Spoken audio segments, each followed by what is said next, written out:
Hello, welcome to Create with Blaffer. I'm Curator of Education, Catherine Veneman, and we invite you to take part in this activity, art making demonstration with artist Rona Lesser.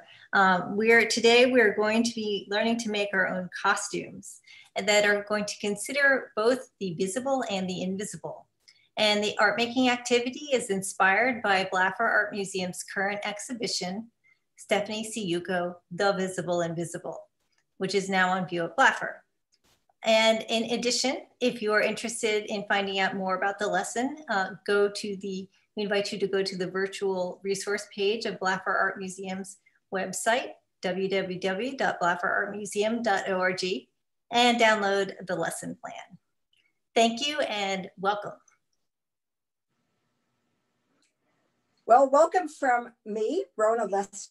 I've been working for the Blaffer for a while with the children and also giving tours. And I'm very happy to do an activity with you that can be done with lots of materials or just a few. So can you see me, I hope? So we're going to start today by talking up for a few minutes about the exhibit the visible invisible, and how it's going to relate to what we do. So if you saw some of the images, and you can find those on the Blaffer if you haven't, we're going to be looking at some of the dresses she made. She made the dresses out of a fabric that becomes invisible when photographers are working with it. And then you can put a different background behind it. It's all green. And she used, though they look like figures from history, she used everyday common patterns that you could buy from Simplicity or McCall. So what was she talking about? Well, invisible. What does it mean to be invisible? How do you feel if you're invisible? Do you have to be dressed differently, or do sometimes people just kind of ignore you and act like you're invisible? What happens when you put on a costume? Does that change you? Does it change you inside or just on the outside? Think about all these things. Does it change the way people see you when you have a costume on, or a different outfit on, a dressy outfit rather than your everyday outfit?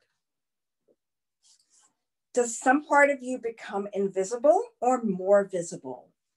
And how did costumes tell stories for us? So today we're going to design a costume that you could be putting on, you could do for an idea that what you would really like to be wearing, or who would you really like to be?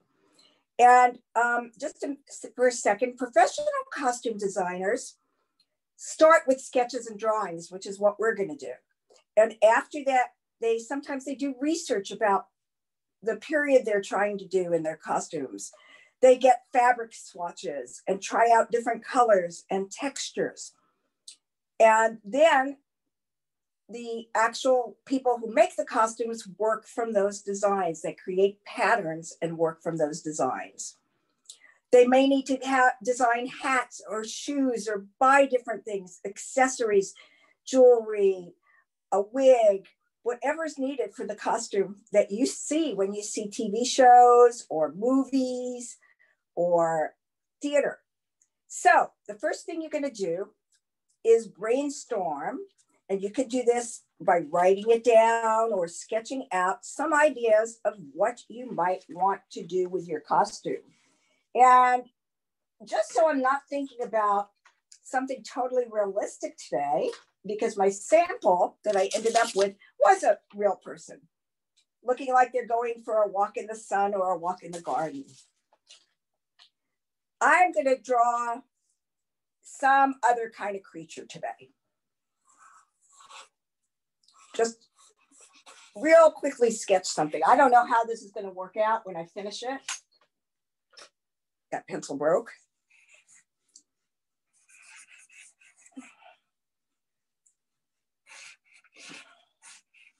I don't know if you can see what I'm doing, but I kind of gave this a lion's mane and an antenna, and then the body part we'll worry about something later. Maybe we'll give them claws instead of, or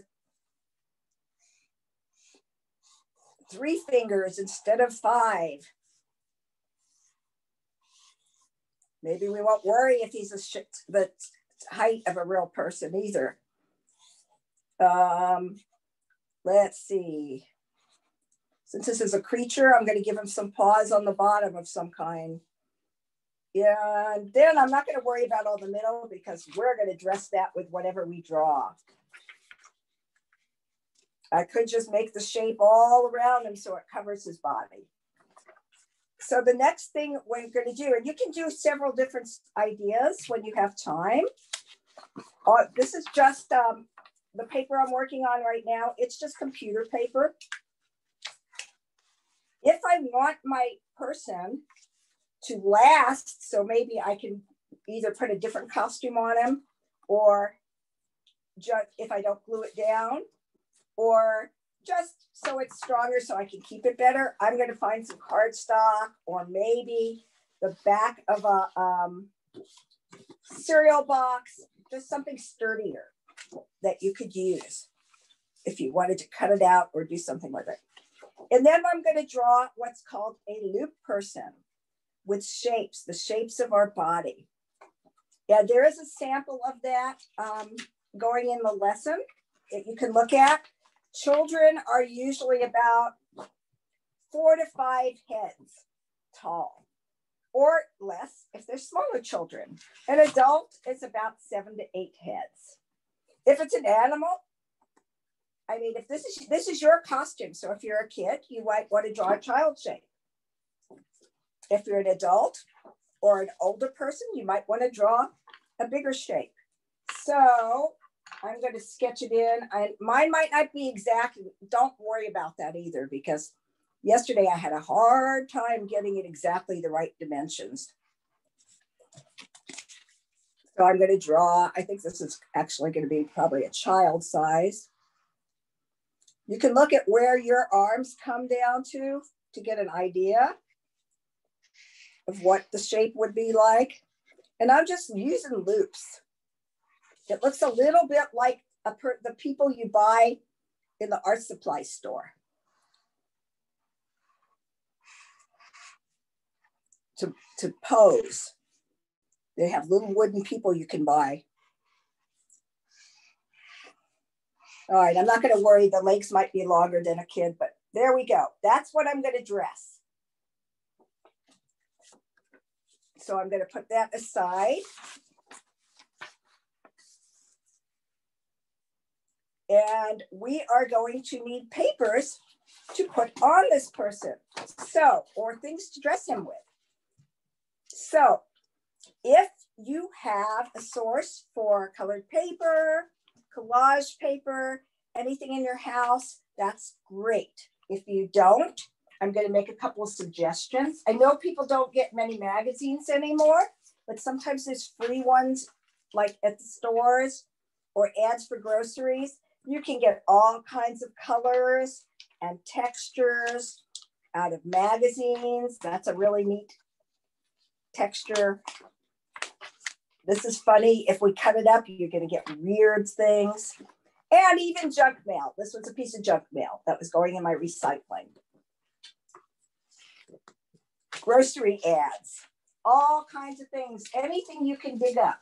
Even if you just wanted, I don't know how many people get the newspaper anymore, but you can use newspaper pictures like that. So those are just some ideas for getting materials to do this with. If you absolutely do not have anything, but you've got lots of paper, you're going to create your own fabrics and designs. And you can do that. When I said you don't need to have much of anything, you can do it with a pencil or pen. Here's some little designs I did just with pencil. Or you could do it with markers and crayons, like these. So think of how many ways you can make patterns, textures, or colors that will work for your character. So if it's an animal, maybe you're going to draw something that looks like fur all over the paper. Maybe you're going to think of some other way to that colors you want. And then when you get enough of those, and obviously I haven't taken the time, though I'm going to do a few right now. I've also got a book here that's a drawing book called Make Your Mark that I like a lot for kids. And he has the man in there, the person. Well, it's a person, it's not a man or a woman, it's a person. And then he's got lots of ideas of patterns in nature that we see and different patterns. So think about all of that when you're designing this. Don't forget, this could be anything. It could be a creature from space. It could be a future way you think people are going to dress. It could be an animal. It's your design, or maybe an imaginary animal or creature. It is your design. Take some of the papers. If you have markers or crayons, it's lots of fun because you can layer them. And you can color the background one color if you want.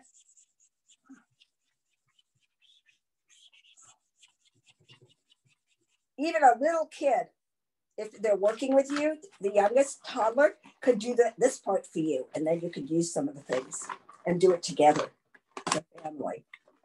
I don't actually see a brown in here, so I'm going to use black and make some little patterny things on top.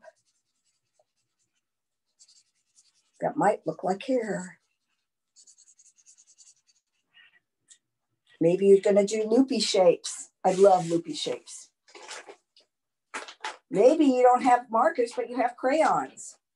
Crayons work too.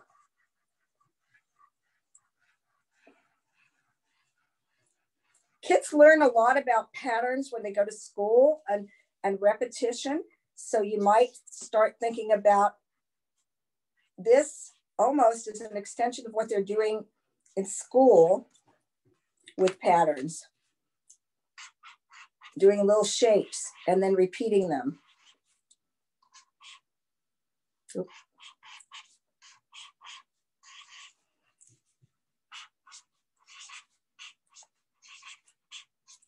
Since that's something they do a lot with school and talk about the patterns. So when you get enough of these, and I might just use some of these, when your next step is to make the patterns for your costume.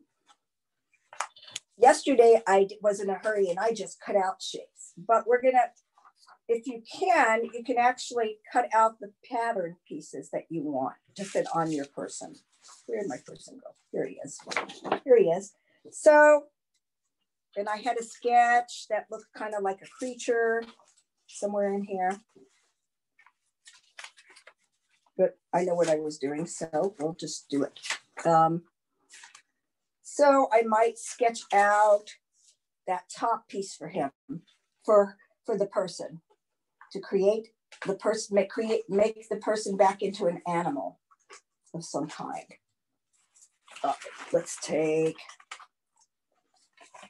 just a pencil and draw the shape I need for the head to go around the head. It's a little big.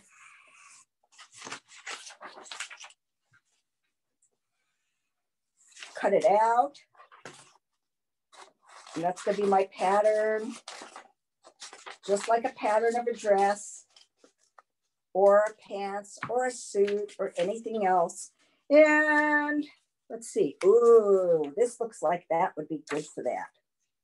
I'm probably going to have to cut a hole in the center to show his face, or just use it the way it is. I'm going to trace around it with my pencil. And again, I'm not being very exact because this is just, it's a fun thing. We're not going to worry. And then I'm going to cut it out. I could just put it on this way and then layer his face on top of it. Or I could fold it and cut a hole for his face, for the person's face. Sorry. I keep saying his, but you know, this is not a his or her or they. It's an anything. There we go. That kind of looks kind of neat, even though I didn't cover up everything. And then you're going to go on to the other parts that you want to do. Drawing the other parts of this person's outfit. That one could use a little bit more of something. I had a brown yesterday, but we'll use a brown crayon. You can layer markers and crayons too. They work. Oh, I know what I'm going to use this for. If you want it stiffer, use your costume pieces stiffer. You can use some stiffer paper. I'm going to do this freehand and not cut it out, but I will draw it on here. I'm going to make him some antennas that look like little caterpillars. Or put those on his legs, maybe, because they're a good size for legs. You're just going to keep going. Whoop.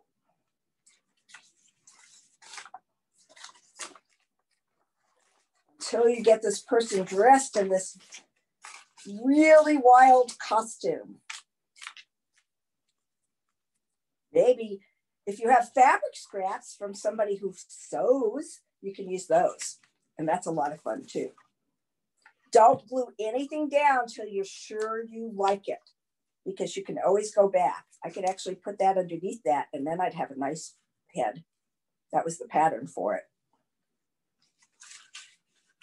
All right, so because we don't have a huge amount of time, I'm not going to draw all the different things. So this creature might come out really different looking, because I'm going to use some of the ones I made already. So here's one I made with yellow and orange. I like that color for the middle there. So let's see if that's the middle of his clothes. Maybe it's not an oval shape. Maybe it's a shape like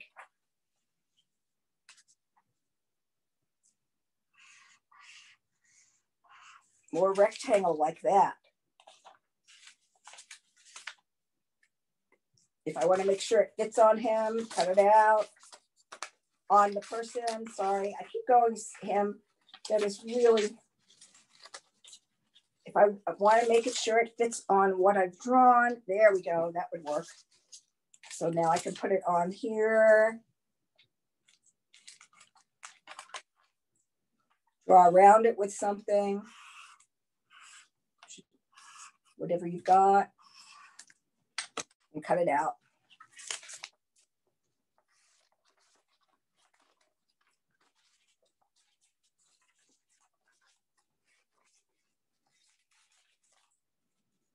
That looks kind of wild already.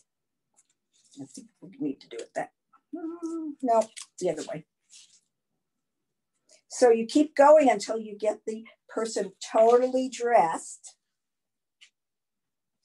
But before I do that, I'm going to show you other things, because who says it has to be one layer? Don't some of your clothing have, doesn't some of our clothing and costumes have trims and other things that go on it? So what if I cut out some different things or buttons that I could glue on top?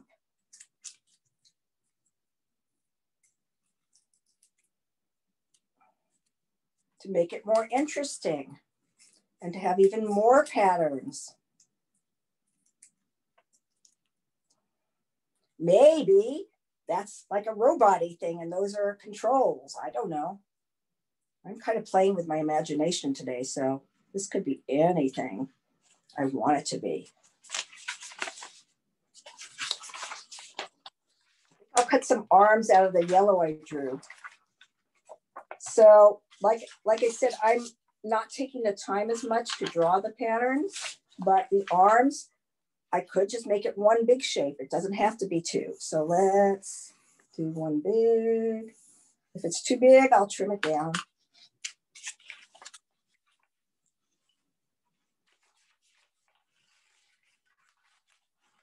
What other accessories, like what are the feet gonna look like? Are there shoes, or are there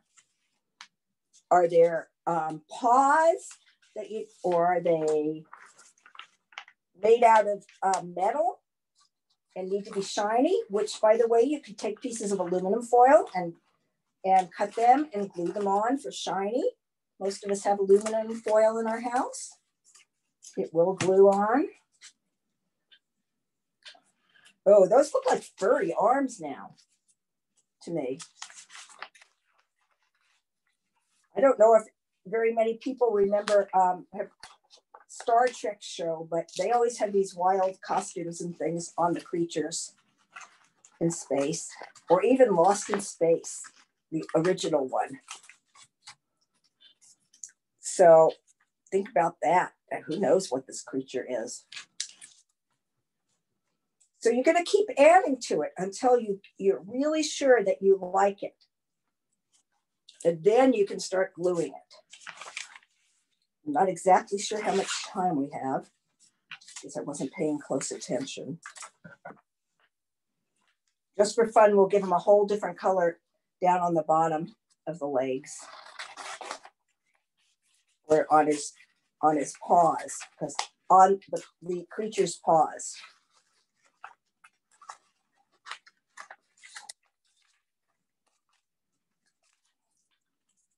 That kind of looks interesting. Looks like a creature from the lagoon or something. Like I said, I'm doing this freehand, but you can draw it so that you get exactly what you want. Oh, that one's a little fat. Let's trim it off. There we go. This creature is almost done, but it will need some kind of face. So if you don't want to cut out shapes and things for the face, you could go back and draw it. It needs some kind of thing here because I've got these arms that I didn't do, or the paws.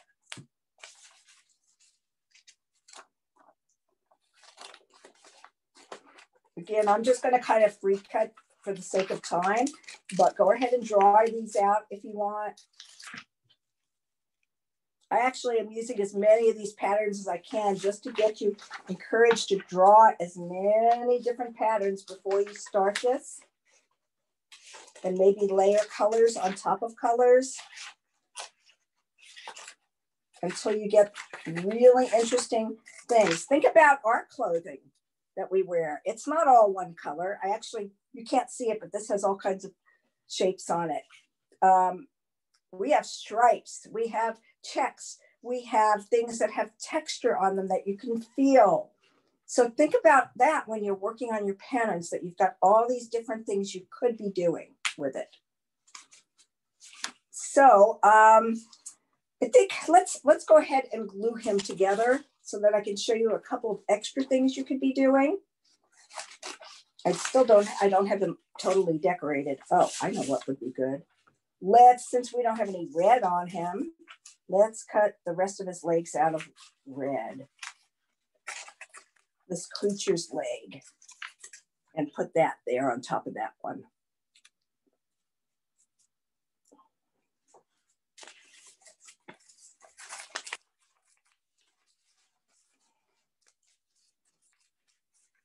Whoop.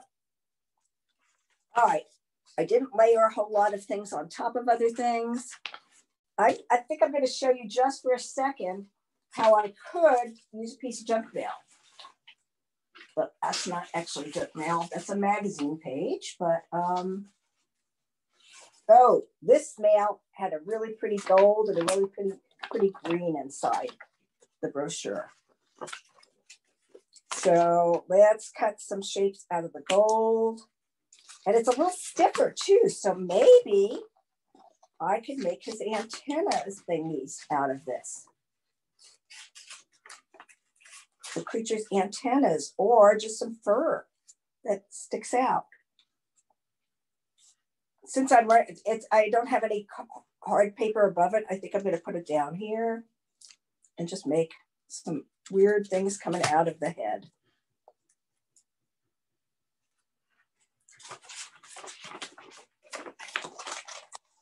I could make eyes out of the green part.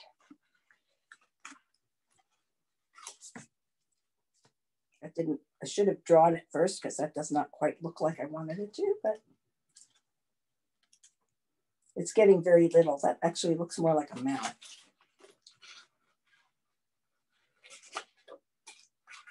So who knows what kind of it. Except if this is your costume, you would have a mouth and eyes there, wouldn't you? It'd be your mouth and eyes. Okay. So I can layer things like that. I could make some circly shapes out of the snail. This is a really good one. So when you're wanting to do something like this, don't throw everything out. Look around your house and see what you can use. I bet you're going to discover there's all kinds of things. There's pictures of people on the front here, and they make really neat patterns. And this is just out of my mail that I was going to throw out.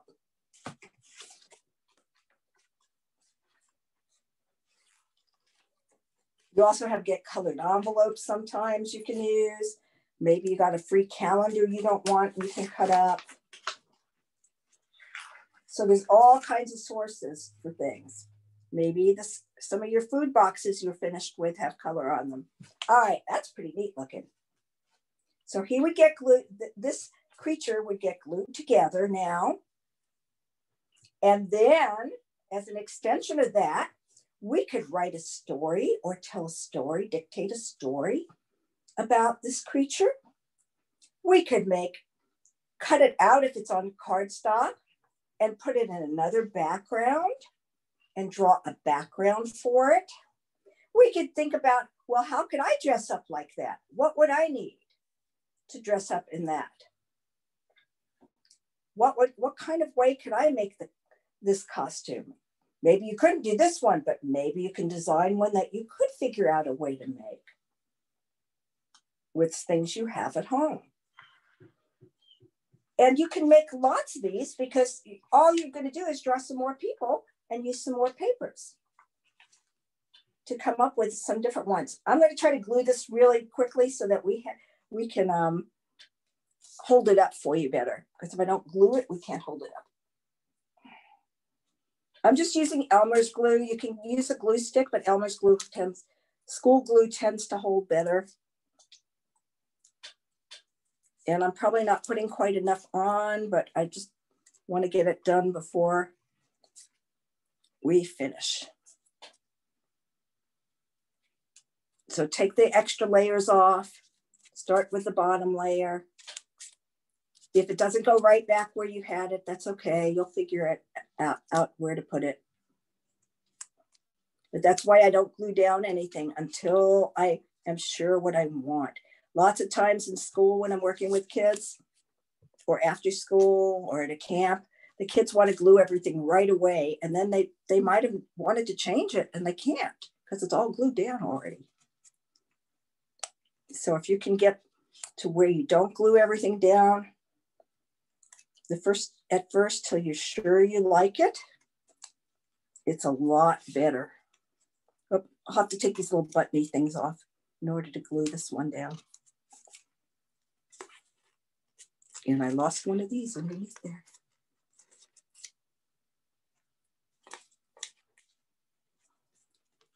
You should see the collection of junk that any professional organizer would tell me to get rid of in my house that we keep. But even if you can just keep a few things, especially since we're not going out and shopping as much for art supplies, and figure out what you can use that you already have.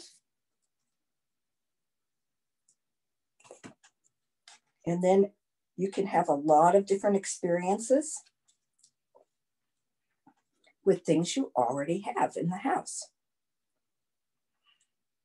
All right, we'll just stick these guys here and then hold them up.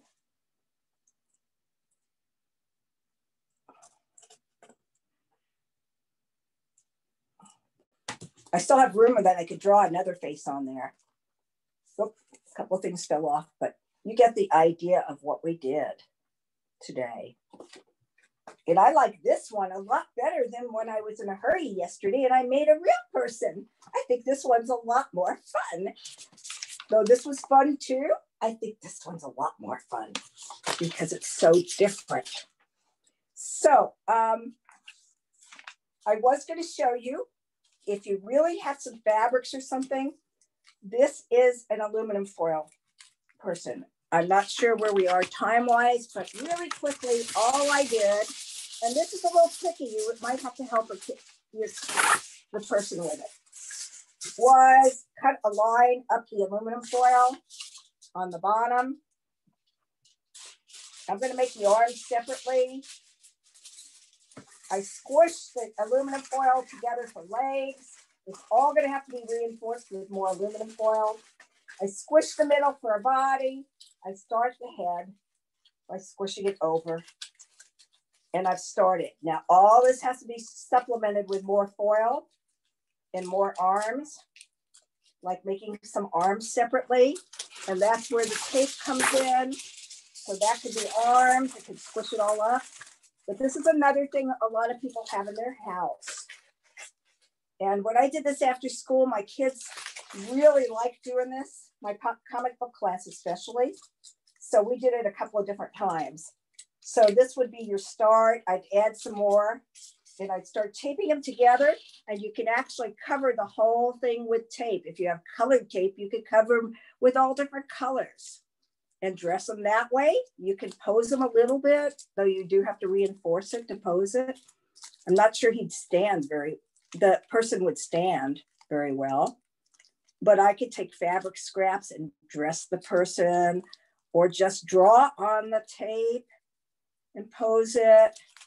So it's a little bit posable. And also, if I'm drawing, I could pose this and draw from it and draw the person's pose, which is kind of one of the reasons I had them make it in the comic book class, so that we could draw people in different poses. So it's just kind of fun. It's another way to make a person. The last way I made a person, and I did not finish him, was to make the loop person. And if you have some brads that you connect things with so they can move, you can connect him so he moves. I did not have brads, but another thing you could use, I used pony beads, little beads that sometimes we have in the house for kids' projects, or even bread, like a bread twist, if you don't throw them out, and you could connect. It's a little, you have to figure out how to connect it, but it does work. This is an arm, okay. So I connected one piece through one side. You could use string and try it. It might not move as well, but you could try string. Anything that you could connect it with. I'm going to put this piece through the other side, like that, the other hole, pull it through. And even without the bead, this little tie should probably be cut in half, but so I don't think I did it quite right that time, but I'm going to just twist it and see what happens. I could still move him a little, even not doing it quite right, because it should have been so that the tie moved a little easier through there.